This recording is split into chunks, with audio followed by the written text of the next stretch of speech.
Anne Monroe was born in the European country of Czechoslovakia. When she was a teenager, her family moved to Canada, where she went to school and got to travel around the cities of the beautiful country. When she was in her early 20s, Anne decided she was ready for the adventure of conquering her dreams.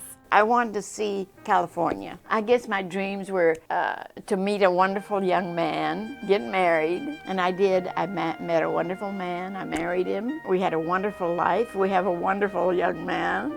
Anne was married to Walter Monroe for 68 years and had only one son, Scott Monroe. Well, it's a long story too. I had an ectopic pregnancy, was the first one, and it was very sad. And then when Scott was born, he doesn't have an esophagus, or he didn't, because we have different kinds of blood, and we thought maybe that was why, so we didn't want to take a chance. Anne didn't get the opportunity of attending college because her parents couldn't afford it, but she has learned to do a lot of things on her own. And you can always learn, like I have all these things that I've done to my house. I've tiled my kitchen floor. I've painted my whole house 3 times in 50 years. I've wallpapered, and I loved handwork. I did some painting. I tried my talents with everything, tried everything in my life.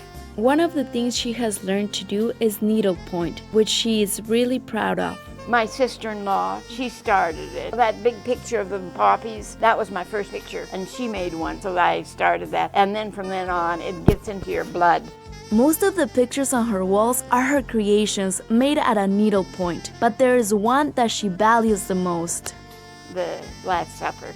That picture was a challenge, I know. That is huge. That took me a year to do. I worked 3 o'clock in the morning, then I would want to know, well, what does the rest of it look like? See, so I was real anxious, and I worked on it diligently for almost a whole year. Anne still has family in Canada, and she has gone to visit them.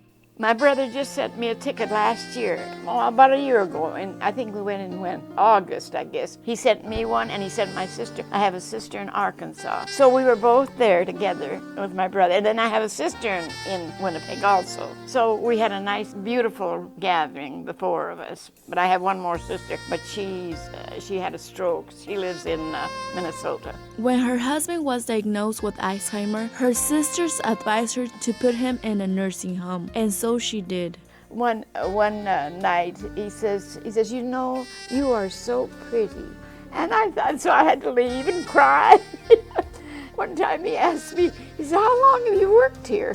I said, 55 years. Well, you don't expect to quit soon, do you? I said, no, I don't think so. You know, I make fun of them. They're kind of fun things, really. Anne refers to herself as the most blessed 92-year-old in Bakersfield.